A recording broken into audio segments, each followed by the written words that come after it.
الحمد للہ رب العالمین والصلاة والسلام علی محمد الامین اعوذ باللہ من الشیطان الرجیم بسم اللہ الرحمن الرحیم۔ خواتین و حضرات، ہم سورہ نحل کی آیت 77 سے درس کی ابتدا کر رہے ہیں۔ اس سے پیچھے اللہ تعالیٰ نے دو مثالیں بیان کیں اور ان کے ذریعے سے یہ سمجھایا کہ انسان کے فکر میں تضاد نہیں ہونا چاہیے۔ وہ اگر اپنے گرد و پیش پر نگاہ ڈالے تو اس حقیقت کو سمجھ سکتا ہے کہ اس کے اپنے فیصلے کس طرح اصول پر مبنی ہوتے ہیں۔ اس کو اگر خواہشات، جذبات اور تعصبات سے الگ رکھ کے سوچنے کی تربیت دی جائے تو وہ بڑی حد تک راست فکر ہو جاتا ہے۔ لیکن جیسے ہی وہ مذہبیات میں داخل ہوتا ہے اور وہاں اپنے تخیل کی بنیاد پر کچھ تصورات قائم کرتا ہے تو جو کچھ خود دنیا میں کر رہا ہوتا ہے یا سمجھ رہا ہوتا ہے اس کا اطلاق کرنے میں بھی غلطی کرتا ہے۔ اس کو مثالوں سے سمجھایا تھا اور پھر آخر میں یہ کہا تھا کہ ایک آقا کی مثال لو اور ایک اس شخص کی جو اس پر بوجھ بنا ہوا ہے، گونگا ہے، کوئی کام نہیں کر سکتا، کسی بات کا جواب نہیں دے سکتا، جہاں بھیجا جائے کسی چیز کو درست کر کے نہیں لاتا، تو اب کیا یہ دونوں برابر ہو جائیں گے؟ ایک طرف وہ صاحب ارادہ، صاحب عقل، صاحب علم ہستی ہے جو انصاف کی تعلیم دیتی ہے اور خود بھی سیدھی راہ پر قائم ہے، وہ ہے، اور دوسری جانب تمہارے یہ گونگے خدا۔ تو یہ تقابل کر کے بتایا تھا۔ اس پر میں نے لکھا ہے، یعنی ایک طرف خدا ہے حکیم ناطق، نہ صرف یہ کہ اس کی حکمت اس کائنات کے ذرے ذرے سے نمایاں ہے، خود انسان کا وجود اس کے علم، اس کی حکمت اور اس کے ارادے کا ایک شہپارہ ہے، اس کے ساتھ وہ حکیم ناطق ہے۔ وہ پہلے دن سے اپنے بندوں سے بات کر رہا ہے۔ اس نے یہ باشعور مخلوق بنائی ہے تو اس کے ساتھ ابتدا سے مکالمے کا رشتہ قائم کیا ہے۔ آدم علیہ السلام یا آدم و حوا کہیے، ان سے اس نے دنیا کی ابتدا کی۔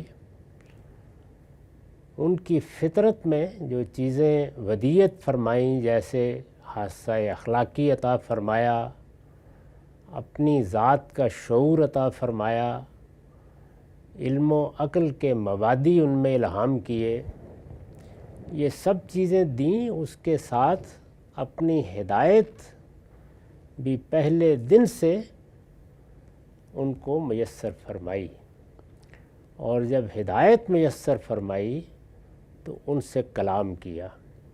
سورہ شورا میں اس کی وضاحت کی ہے کہ اللہ اپنے بندوں کے ساتھ جب کلام کرتا رہا ہے، یا جن بندوں کا وہ کلام کے لیے انتخاب کرتا ہے ان کے ساتھ کلام کی نوعیت کیا ہوتی ہے، تو تینوں صورتیں اس میں بیان کرتی ہیں۔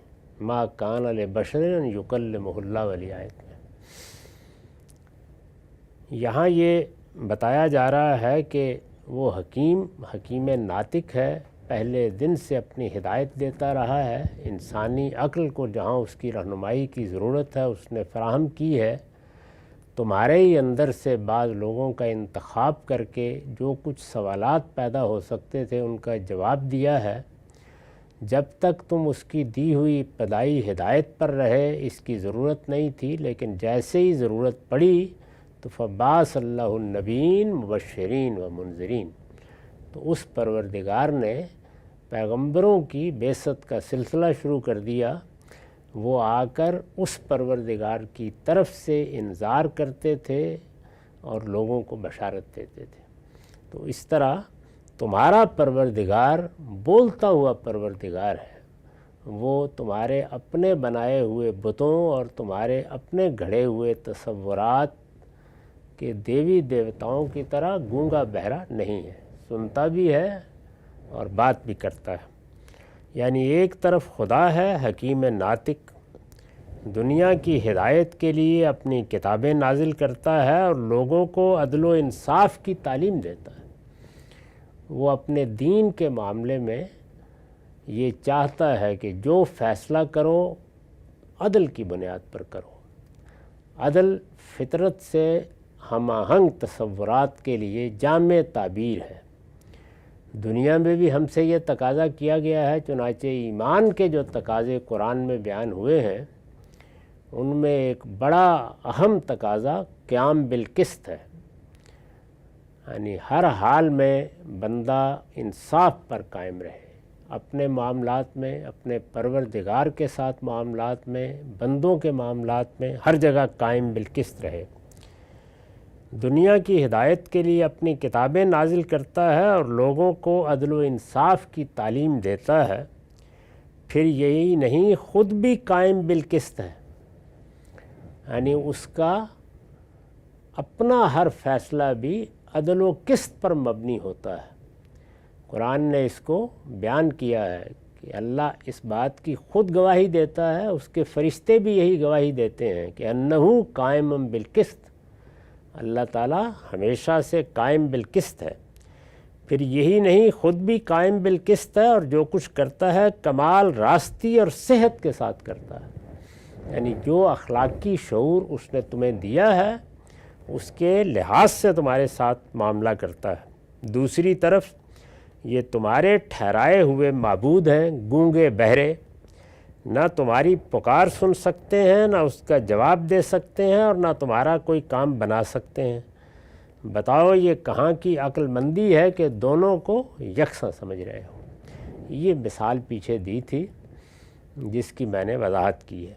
اس کے بعد اب آگے پھر ان کے اعتراضات کو لیا اور فرمایا کہ وَلِلَّهِ غَيْبُ السَّمَاوَاتِ وَالْأَرْضِ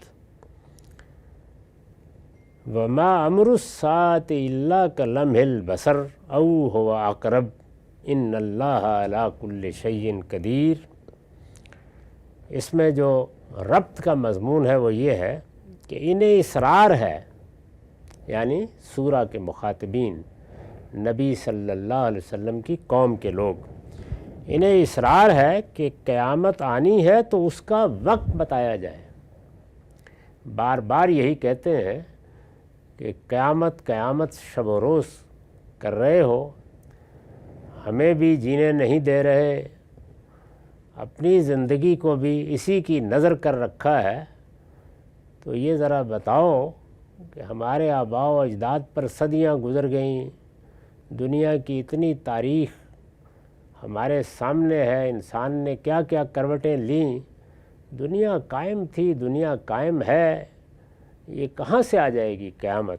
اس کا وقت بتاؤ پھر کب آنی ہے تاکہ ہم بھی کچھ غور کرنے کے لیے تیار ہوں۔ انہیں اصرار ہے کہ قیامت آنی ہے تو اس کا وقت بتایا جائے۔ حقیقت یہ ہے کہ زمین اور آسمانوں کا سارا غیب اللہ ہی کے اختیار میں ہے۔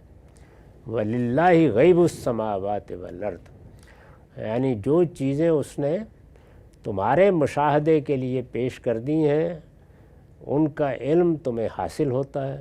تمہارے علم کی بنیاد ہی حواس ہے، علم بالحواس سے ہی تمہارے تمام علم کی ابتدا ہوتی ہے، خواہ وہ حواس ظاہری ہوں خواہ وہ حواس باطنی ہوں۔ اس لیے تمہارا دائرہ بھی وہی ہے۔ چنانچہ ہم یہ دیکھتے ہیں کہ اس وقت بھی سائنس نے جو بڑی کامیابیاں حاصل کی ہیں اس کو دو لفظوں میں بیان کیا جائے تو یہی ہے کہ حواس کی قوت بڑھ گئی ہے، لیکن علم کا ذریعہ وہی ہے، اور نئے علم نے تو اپنی ساری بنیاد ہی ہر چیز سے اپنے آپ کو الگ کر کے یعنی تخیلات اور توہمات سے الگ کر کے علم بالحواس ہی پر رکھی تھی۔ اللہ تعالیٰ نے جو حواس ہمیں دیے ہیں ان کا ایک دائرہ ہے، ان کی ایک حد ہے، اس سے آگے ہم صرف استنباط کر سکتے ہیں۔ یعنی جو چیزیں ہمارے حواس کی گرفت میں آتی ہیں، اشیاء ہوں، افعال ہوں یا ان کا باہمی ربط، اس سے قیاس کر کے، استنباط کر کے، انفر کر کے ہم بعض نامعلوم چیزوں تک یا نامحسوس چیزوں تک پہنچتے ہیں۔ یہی ہمارا دائرہ علم ہے۔ لیکن اللہ کو تو ان مراحل سے گزر کر کسی چیز کے علم تک پہنچنے کی ضرورت نہیں ہے۔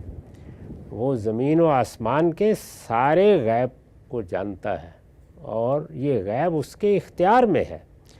یعنی جس چیز کو جب چاہے اپنے سامنے حاضر کر دے، جس چیز کو جب چاہے بولنے کے لیے کہہ دے، جس چیز کو جب چاہے اپنے مضمرات کھول کر رکھ دینے کا حکم دے، اس کے لیے تو جیسے قرآن مجید نے دوسری جگہوں پر تصویر کھینچی ہے کہ یہ سب ایسے ہی ہے کہ وہ کہتا ہے کہ ہو جائے تو اس کے لیے کوئی مسالہ جمع کر کے، کوئی نقشہ بنا کے انجینئروں کے حوالے نہیں کرنا پڑتا، اس کا اذن ہوتا ہے، اور وہ چیز جو اس کے لیے قاعدہ اس نے مقرر کر رکھا ہے اس کے مطابق ہونے لگ جاتی ہے۔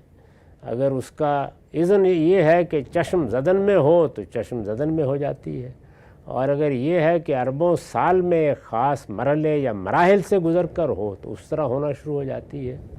اس کا معاملہ یہ ہے۔ تو فرمایا کہ زمین اور آسمانوں کا سارا غیب اللہ ہی کے اختیار میں ہے۔ اب ظاہر ہے کہ یہ بات کہ قیامت کب آئے گی، فلاں معاملہ کب ہوگا، یہ فیصلہ کب صادر ہوگا، قوموں کے فیصلے کیا ہوں گے، یہ سب چیزیں اللہ تعالیٰ نے اپنے اختیار میں رکھی ہیں، اور خاص کر قیامت کا علم تو کسی فرشتے کو دیا ہے نہ کسی پیغمبر کو، وہ اللہ ہی کے پاس ہے۔ زمین اور آسمانوں کا سارا غیب اللہ ہی کے اختیار میں ہے۔ اسی پر عطف کر کے اب یہ فرمایا کہ وما امر الساعۃ الا کلمح البصر او هو اقرب، اور قیامت کا معاملہ تو اتنا ہی ہے جیسے آنکھ جھپک جائے یا اس سے بھی پہلے۔ یعنی اس کو برپا کرنے کے لیے ہمیں کوئی بڑا اہتمام نہیں کرنا پڑے گا، جتنی دیر میں تم اپنی آنکھ جھپک دیتے ہو بلکہ اس سے بھی زیادہ تیزی کے ساتھ ہمارا حکم صادر ہوگا اور قیامت برپا ہو جائے گی۔ جیسے آنکھ جھپک جائے یا اس سے بھی پہلے، یہ اس کے لیے کچھ بھی مشکل نہیں ہے۔ ان اللہ علی کل شیء قدیر، اس لیے کہ اللہ ہر چیز پر قادر ہے۔ یہ اس کے لیے کچھ بھی مشکل نہیں ہے۔ یہ جملہ چونکہ تعلیل کے مقام پر ہے تو یہ اتنا حصہ مقدر کر دیا، اس کو کھول دیجئے۔ ان کے اعتراض کو سامنے رکھ کر جو کچھ فرمایا ہے اس کا خلاصہ یہ ہے کہ اس عالم کی ایک ایک چیز اس نے بنائی ہے، وہ ان کا خالق ہے، ان کے مضمرات کو جانتا ہے۔ کوئی ایسی چیز نہیں جو اس کے لیے غیب ہو۔ تمہارے لیے ایک عالم شہود ہے جو تمہارے حواس کے دائرے تک محدود ہے، لیکن وہ اس طرح کی کسی محدودیت میں نہیں ہے۔ تم اپنے محدود علم کی بنیاد پر چیزوں کو قیاس کرتے اور اس طرح غلطی پر غلطی کھاتے چلے جاتے ہو۔ آسمان و زمین کی کوئی چیز ایسی نہیں جو اس سے چھپی ہوئی ہو، اور پھر ایسا بھی نہیں ہے کہ وہ چیزیں اس کے سامنے آئیں تو اس سے باغی ہو جائے، اس کے مقابل میں بے قابو ہو جائے۔ ہر چیز اس کے اختیار میں ہے۔ چنانچہ قیامت کا معاملہ بھی ایسا ہی ہے۔ قیامت کا وقت وہی جانتا ہے۔ جب برپا کرنا چاہے گا تو کچھ مشکل پیش نہیں آئے گی۔ آنکھ جھپک جائے یا اس سے بھی پہلے، اگر اس کا اذن اس طرح ہوگا تو اس طرح برپا ہو جائے گی، اور اگر مختلف مراحل سے گزار کر اسے برپا کرنا مقصود ہوگا تو اس طرح برپا ہو جائے گی۔ اس لیے کہ اللہ ہر چیز پر قادر ہے۔ یہ اس کی قدرت کا ادنا ظہور ہوگا، اس سے زیادہ کچھ بھی نہیں۔ واللہ اخرجکم من بطون امہاتکم لا تعلمون شیئا۔ اب گویا جو کچھ ہمارے مشاہدے میں آتا ہے اس سے استدلال کیا ہے کہ اللہ تعالیٰ کے بارے میں یہ کیا فلسفے بگاڑنا شروع کر دیتے ہو، یہ کیسے ہوگا اور وہ کیسے ہوگا۔ دیکھو ذرا، واللہ اخرجکم من بطون امہاتکم لا تعلمون شیئا، تم کو اللہ ہی نے تمہاری ماؤں کے پیٹ سے نکالا، اس وقت تم کچھ نہیں جانتے تھے۔ یعنی تمہاری ابتدا کہاں سے ہوئی ہے؟ اس قطرہ آب کو دیکھو، اس بیضے کو دیکھو، دونوں کے ملاپ سے جو چیز وجود میں آتی ہے اس کو دیکھو۔ کیا دریافت کر سکتے ہو کہ جو شعور تمہارے اندر پیدا ہوتا ہے، حیات کی جو گرما گرمی وجود میں آتی ہے، جو ارسطو و افلاطون بن کر تم اٹھ کھڑے ہوتے ہو، اس کے کوئی آثار وہاں نظر آتے ہیں؟ پھر پیدا ہوتے ہو تو تمہارا وجود اس وقت تمام اعضاء کے ساتھ تیار کر دیا جاتا ہے، تم پورے کے پورے انسان ہوتے ہو، ہر چیز بن جاتی ہے، لیکن علم ناتوانی، ذرا غور کرو کس درجے ضعیف ہوتے ہو، کتنے بے علم ہوتے ہو۔ لا تعلمون شیئا، کچھ بھی نہیں جانتے۔ فرمایا کہ اس موقع پر وہی پروردگار ہے جو تمہارے اندر وہ چیزیں ودیت کرتا ہے جس سے پھر یہ علم پیدا ہوتا ہے، عقل وجود میں آتی ہے، مختلف حواس اپنا کام شروع کرتے ہیں، حصے جمالیات بیدار ہونا شروع ہو جاتی ہے، اخلاقی فیصلے سنانا شروع کر دیتے ہو، ایک دنیا وجود میں آتی ہے۔ وَجَعَلَ لَكُمُ السَّمْعَ وَالْأَبْصَارَ وَالْأَفْئِدَةَ لَعَلَّكُمْ تَشْكُرُونَ، اس نے تمہیں کان اور آنکھیں اور سوچنے والے دل دیے۔ یعنی یہ جو چیزیں دی ہیں، ذرا غور کرو کہ کیا یہ اس وقت تھیں جب تم ماں کے پیٹ سے باہر آئے تھے؟ کان تھے، لیکن وہ کان نہیں تھے جو حقائق کو سنتے اور ان کو معنی دیتے ہیں، وہ کان نہیں تھے۔ اس وقت تو اسی طرح کی آوازیں زیادہ سے زیادہ سمجھ سکتے تھے جس طرح کی آوازیں جانور بھی سمجھ لیتے ہیں۔ انسانیت کے کان تو بہت دیر بعد کہیں ملتے ہیں۔ آنکھیں اس طرح دیکھ سکتے تھے، دیکھنے کی صلاحیت تو تھی، لیکن وہ آنکھیں جو بصارت کو بصیرت بناتی ہیں وہ اس وقت میسر نہیں تھیں۔ دل دھڑکتا تھا سینے میں، دماغ کام کرتے تھے، لیکن جس طرح پھر سوچتے ہو، پھر نئی دنیایں وجود پذیر کر دیتے ہو، ایجادات کے انبار لگا دیتے ہو، ایسا ہی تھا۔ یہ سب ہم نے تمہیں اس طرح دیا اور ان مراحل سے گزار کر دیا تاکہ جب جب کوئی چیز ملے تو جب نہیں ملی ہوئی تھی اس کا تقابل کر کے اس کے نعمت ہونے کا شعور تمہارے اندر پیدا ہو۔ دینے کو پہلے دن دے دیتے، اس لیے کہ تم شکر کرو۔ یہ سب اس لیے دیا۔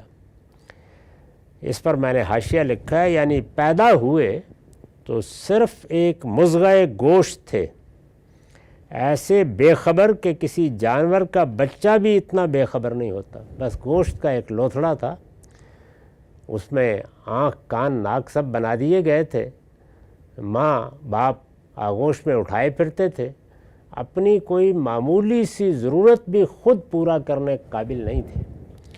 یعنی پیدا ہوئے تو صرف ایک مضغہ گوشت تھے، ایسے بے خبر کہ کسی جانور کا بچہ بھی اتنا بے خبر نہیں ہوتا۔ جانوروں کے بچے اپنی بہت سی ضروریات پوری کرنے کے فوراً قابل ہو جاتے ہیں، تم اس قابل بھی نہیں تھے۔ مگر اللہ نے اس کے بعد تم کو وہ تمام صلاحیتیں عطا کر دیں جن پر ناز کرتے ہو۔ اب اگر انسان ہو اور فلسفے تراشتے ہو، کائنات کے راز کھولتے ہو، غوامض اور اسرار کا مطالعہ کرتے ہو، نئی دنیایں دریافت کرتے ہو، اس کائنات پر طاقت کرنے کے منصوبے بناتے ہو، ایجادات پر ایجادات کرتے چلے جاتے ہو، ایک کے بعد دوسری حقیقت کی طرف پرواز کے لیے پر کھولے ہوئے ہر وقت تیار بیٹھے ہو، یہ سب جو کچھ تمہیں اس پروردگار نے عطا فرمایا ہے یہ تمہارے لیے سرمایہ ناز ہے، لیکن کبھی پیچھے مڑ کر دیکھو، یہ تم لے کر نہیں آئے تھے، یہ سب اس نے تدریج کے ساتھ نمایاں کیا ہے۔ تمہارے بس میں نہیں تھا کہ قبل از وقت اس کو حاصل کر لو، اس نے جب چاہا تو وہی آوازیں سننے والے کان جو آوازوں کو معنی نہیں پہنا سکتے تھے، وہ علم اور سراسر علم بنتے چلے گئے۔ وہ آنکھیں جو بس دائیں بائیں دیکھ لیتی تھیں، ان کے سامنے اشیاء آئیں، افعال آئے، وہ ان کو نام دینے کی صلاحیت پیدا کرنے میں کامیاب ہو گئیں، وہ ان ناموں کو باہمی ربط میں لانے کے لیے تیار ہو گئیں، وہ اس ربط سے معنی اور علوم پیدا کرنے کے قابل ہو گئیں۔ یہ سب چیزیں اسی نے دیں۔ یہ بے بہا نعمتیں اس لیے دی گئی تھیں کہ خدا کے شکر گزار بندے بنو۔ یہ نعمتیں اس لیے نہیں ملی تھیں کہ تم خدا کی زمین پر خدا ہی سے سرکشی اختیار کر لو، یہ اس لیے دی گئی تھیں کہ تمہارے اندر شکر کا جذبہ پیدا ہو، اور اسی وجہ سے تمہارے سامنے یہ چیزیں عدم سے وجود میں آئی تھیں، یہ نہیں تھیں پھر پیدا ہوئی تھیں، ایک دن میں نہیں دنوں میں وجود پذیر ہوئی تھیں۔ ان کے پیدا ہونے کے لیے تمہیں، تمہارے ماحول کو، تمہارے ماں باپ کو قدم بقدم بہت کچھ سفر کرنا پڑا تھا۔ اس پر ایک نگاہ ڈال کے دیکھو۔ یہ بے بہا نعمتیں اس لیے دی گئی تھیں کہ خدا کے شکر گزار بندے بنو، لیکن تعجب ہے کہ تمہارے یہ کان، یہ آنکھیں اور یہ دل ہر چیز کے لیے کھلے ہیں، لیکن صرف خدا کی بات سننے اور اس کی آیات کو دیکھنے اور صرف اسی کے بیان کردہ حقائق پر غور کرنے کے لیے بند ہو گئے۔ یعنی دیں تو یہ سب نعمتیں اس نے تھیں، اور ان کا استعمال یہ تھا کہ تم ان نعمتوں پر اس کے شکر گزار بندے بن کر جیتے، اور پھر جب اس کے پیغمبر آ کر اس کی ہدایت تم تک پہنچاتے تو ان کے ذریعے سے ان کی بات کو سمجھتے۔ قرآن مجید نے یہ بتایا ہے کہ انسان کی فطرت میں جو علم دیا گیا ہے، جب وہ علم ظہور پذیر ہو جاتا ہے شعور کی عمر کو پہنچنے کے بعد، تو انسان یہ فیصلہ کرتا ہے کہ وہ اس علم کی قدر کرے گا یا اپنے آپ کو اپنی خواہشات کے حوالے کر دے گا۔ اگر وہ اس علم کی قدر کرتا ہے جو اس کے پروردگار نے اس کی پیدائش کے ساتھ اس میں ودیت کر دیا ہے، تو اللہ تعالیٰ اس کے صلے میں اس کا سینہ پیغمبروں کے علم کے لیے کھول دیتا ہے۔ پیغمبروں کے علم کو وہی لوگ آگے بڑھ کر لپک کر لیتے ہیں جو فطرت میں جتنا علم ودیت کیا گیا ہے اس کی قدر کرتے ہیں۔ یہ اللہ کا قانون ہدایت و ضلالت ہے، یعنی انسان اپنی فطرت میں موجود ہدایت کی قدر کرے تو مزید ہدایت، اور اگر وہ اس کی ناقدری کرے تو کچھ مہلت ضرور ملتی ہے، لیکن مہلت کا عرصہ ختم ہونے کے بعد پھر ضلالت در ضلالت، گمراہی در گمراہی اس کی ابتدا ہو جاتی ہے۔ لیکن تعجب ہے کہ تمہارے یہ کان، یہ آنکھیں اور یہ دل ہر چیز کے لیے کھلے ہیں، صرف خدا کی بات سننے اور اس کی آیات کو دیکھنے اور صرف اسی کے بیان کردہ حقائق پر غور کرنے کے لیے بند ہو گئے۔ انبیاء علیہم السلام کی ہدایت یہ انسان کی زندگی کا سب سے بڑا المیہ ہے۔ اندازہ کیا جا سکتا ہے کہ انسان اپنے معاملات میں، اپنے کاروبار کے معاملات میں، اگر کوئی علم اس کا پیشہ بن جاتا ہے تو اس کے معاملات میں، کسی علم سے دلچسپی ہو جائے تو اس میں کیسے کیسے نکات دریافت کرتا اور کتنا راست فکر ہوتا ہے۔ یعنی جو اس کی فطرت میں علم کے طریقے بتائے گئے ہیں وہ ٹھیک آپ غور کیجئے تو ان کے مطابق کام کرتا ہے، لیکن جب پیغمبروں کی ہدایت سامنے آتی ہے تو یہ معلوم ہوتا ہے کہ اس کے ہاں کوئی روشنی تھی جس کا سوئچ بند کر دیا گیا، یعنی وہ پھر اندھا اور بہرا ہو جاتا ہے۔ اس پر یہ واضح ہوتا ہے کہ میرے سامنے وہ حقائق پیش کیے جا رہے ہیں جو زندگی اور زندگی کے ان حقائق کی حقیقت کھولتے ہیں جن کا ادراک میری فطرت میں ہے۔ ہونا تو یہ چاہیے کہ وہ ان کے لیے لپکے، وہ اسی طرح لپکے جس طرح پیاسا پانی کی طرف لپکتا ہے، اس کے بجائے وہ گریز، فرار، اعتراض کے راستے تلاش کرتا ہے۔ اور جس طرح کا رویہ ایک سلیم الفطرت انسان میں ہونا چاہیے، وہ جس کو قرآن نے کہا ہے کہ جا بقلب منیب، وہ اس سے صادر نہیں ہوتا۔ تو ارشاد فرمایا کہ یہ تم نے کر ڈالا، جبکہ یہ کان اور یہ آنکھیں اور یہ سوچنے والے دل تو اس لیے دیے گئے تھے کہ تم شکر گزار ہو، اور اگر شکر گزار ہوتے تو اللہ تمہیں کبھی ہدایت سے محروم نہ کرتا۔ اگر یہ سمجھتے کہ یہ نعمتیں کتنی بڑی نعمتیں ہیں، کیسی بے بہا نعمتیں ہیں، تو وہ ان نعمتوں کو اتمام تک پہنچا دیتا۔ یہی وجہ ہے کہ اللہ تعالیٰ نے جو ہدایت پیغمبروں کے ذریعے سے دی ہے، اس کے بارے میں یہ فرمایا ہے کہ یہ ابتدائی نعمت نہیں ہے، وہ تو میں نے تمہیں دے کے پیدا کیا، یہ اتمام نعمت ہے۔ میں نے نعمت کو پورا کر دیا ہے، اس کی انتہا پر پہنچا دیا ہے۔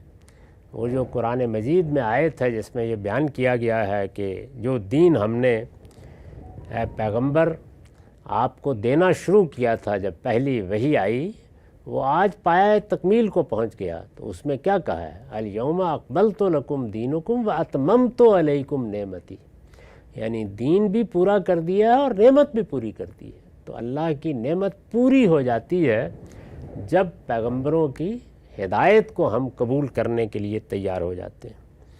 وہی سلسلہ بیان ہے جس میں اللہ اپنی نشانیوں کی طرف توجہ دلاتا ہے، ان کے اعتراضات کے جواب دیتا ہے، اور ساتھ انذار۔ اب فرمایا کہ الم یرو الی الطیر مسخرات فی جو السماء، کیا انہوں نے پرندوں کو نہیں دیکھا کہ آسمان کی فضا میں حکم کے پابند بنے ہوئے ہیں؟ یعنی جو فضائیں ہیں ان میں ہم تو ایک زمانے میں اڑنے کے بس تصورات ہی کرتے تھے پرندوں کو دیکھ کر، اور انہی کو دیکھ کر مہمیز ہوا کہ ہم بھی اڑنے کی صحیح کریں، اور پھر اس پروردگار نے جو عقل اور علم ہمارے اندر ودیت کیا تھا اس کا ظہور بھی ہو گیا۔ لیکن توجہ دلائی ہے کہ پرندوں کو دیکھا نہیں کبھی، فضا میں حکم کے پابند بنے ہوئے ہیں۔ یہ جو حکم کے پابند بنے ہوئے ہیں یہ قرآن کی خاص تعبیر ہے کہ ہم نے جب کوئی چیز بنائی ہے، آسمان، زمین، پہاڑ، سمندر، دریا، ہوائیں اور تم انسان، تو ہر ایک میں اس کا امر یا اس سے متعلق حکم کو الہام کر دیا ہے، اور وہ چیزیں اسی حکم کے ظہور میں تمہارے سامنے آتی ہیں۔ چنانچہ میں نے اس کی وضاحت کی ہے کہ یہ پرواز کے لیے پرندوں کی نہایت موزوں ساخت، یعنی ان کو ایسے بنایا ہے کہ وہ ساخت پرواز کے لیے بالکل مناسب ہو گئی ہے، اور زمین کے اوپر ہوا کے اس نظام کی طرف اشارہ ہے جس کے بغیر پرندوں کا اڑنا ممکن نہیں تھا۔ یہ امر الہی ہے جس نے ہم آہنگی پیدا کر کے ایک چیز کو دوسری چیز کے ساتھ وابستہ کر دیا ہے، اور اس سے نئے نئے پہلو سامنے آتے چلے جاتے ہیں۔ کیا انہوں نے پرندوں کو نہیں دیکھا کہ آسمان کی فضا میں حکم کے پابند بنے ہوئے ہیں؟ ان کو صرف اللہ تھامے ہوئے ہے، ما یمسکہن الا اللہ، یعنی یہ اس کا امر ہے۔ ایک جانور میں اور خود انسان میں اگر ذرا سا اختلال پیدا کر دیا جائے، نہ وہ اڑنے کے قابل رہتا ہے نہ یہ چلنے کے قابل رہتا ہے۔ تو یہ اللہ کا امر یا اس کا حکم ہے جو وہ صلاحیت پیدا کرتا اور پھر پورے نظم عالم کے ساتھ اس کو وابستہ کر دیتا ہے۔ ان فی ذالک لآیات لقوم یؤمنون، یقیناً اس میں ان لوگوں کے لیے بڑی نشانیاں ہیں جو ایمان لانا چاہیں، فعل ارادہ فعل کے معنی میں استعمال ہوا ہے۔ چنانچہ میں نے لکھا ہے کہ یعنی خدا کے علم و حکمت اور رحمت و ربوبیت کی نشانیاں۔ اگر غور کر کے دیکھیں تو ایک ایک چیز میں اگر غور کرے گا تو خدا کا علم دیکھے گا، اس کی حکمت دیکھے گا، اس کی رحمت، اس کی پروردگاری دیکھے گا۔ اصل میں لقوم یؤمنون کے الفاظ آئے ہیں، ان میں فعل ارادہ فعل کے معنی میں ہے، ہم نے ترجمہ اسی کے لحاظ سے کیا ہے۔ یعنی عربی زبان میں فعل اپنے مختلف مدارج کے لحاظ سے استعمال ہو جاتے ہیں، تو یہاں لقوم یؤمنون میں یؤمنون ارادہ فعل کے معنی میں ہے، جو ماننا چاہیں۔ ہمارا وقت ختم ہو گیا۔ اقول قولی ھذا واستغفر اللہ لی ولکم ولسائر المسلمین۔